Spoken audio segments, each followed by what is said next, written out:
ayabona abantu abaningi ne laba abageleza la eJesu abanye bafika abagrade abanye bayaphapha bayazipha basithathela phansi thina ukuthi sifunda ngephilosophy laba abaphapha vele siyabapha amagama yino.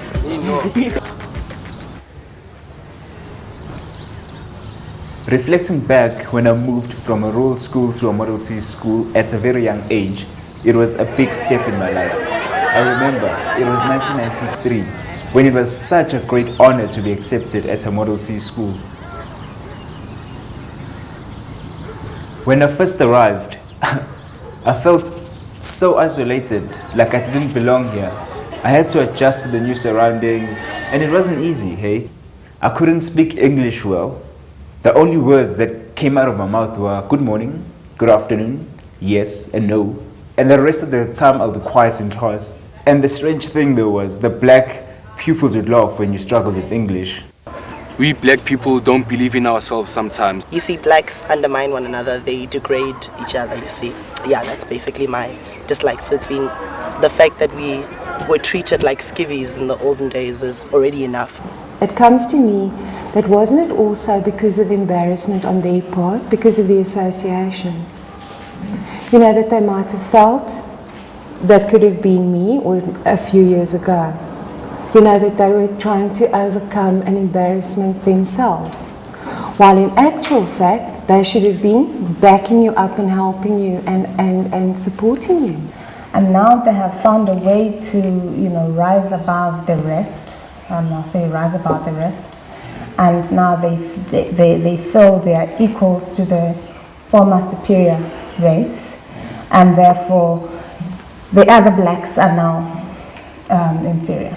And yeah, the teachings of the past, they've caught up with us.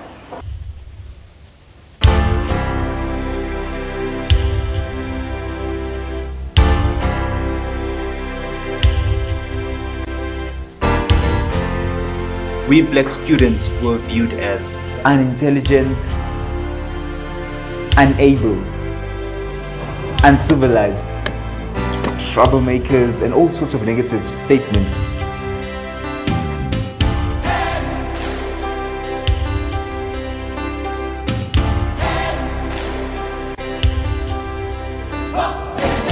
I tried so hard to fit in, and I ditched my name, Mthokozisi, and used my second name, Eric, because Eric sounded more attractive and appealing. When you're in a Model C school and you've got an English name, somehow you just seem to fit into the system.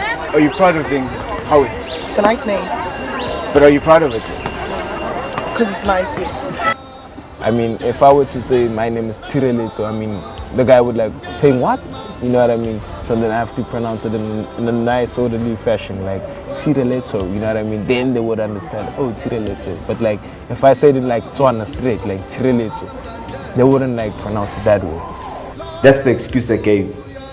And the funny thing is, those that had Zulu names made their names sound white. For example, Siyabonga, he'll say Siyabonga. Tutugo, Dutuko, Nontlantla, Nontlantla. At school, they told me to take my goat skin, which I had around my wrist, because it's not suitable, it's not part of the school uniform. I remember my science teacher making comments like I was a better black and that I don't behave like the other barbarians who are disrespectful. And to me, I used to be like happy when I hear those statements. But then when I actually grew up, I realized actually those statements, they contributed to us black people hating against each other. I was a prefect in matric, and the other black pupils would criticize and didn't respect us black prefects. And as black people in general, we mistrust our abilities. We carry doubts about our own people. We don't have confidence in them performing well. I remember when a black teacher came to teach science and we didn't want to be taught by him because clearly we didn't believe in him. Let's look at the history. I mean, like, in most black schools, like, you don't get that many successful people coming out of it. Like, yeah. Like that's the effect. Your mom, what does she say about the other races though? Like, ba respect ungachomi what into ezinjalo nje yabona nami ngiyazama vele ukubamba le nto le yabona. She always says she's like one of those people who compare blacks with whites. So like she's always seen that uncivilized side of black people. It's basically how you're taught at home, your environment, and yeah, you know, the parents have been told you are inferior. They instill that in their children.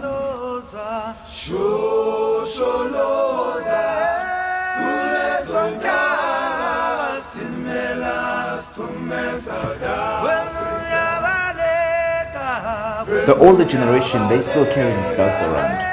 They were still very much inferior. I remember hearing two black women talking, and they were so shocked to see a black train driver. And they said that trains are no more safe since black people were driving them. In 1939, an experiment was done by Dr. Kenneth Clark by placing two dolls. One was black and the other doll was white, and made black children choose which doll they preferred, which one was nice and attractive. The majority of the black children preferred the white doll as the nice and attractive one. Again, the same experiment was repeated in 1985. Still, the results were the same. And yet again, it was done in 2006, and still the results were the same. The black children preferred the white doll as the nicer and attractive one. I mean, we good looking, we strong, we creative. We got the chocolate color, chocolate's the best thing.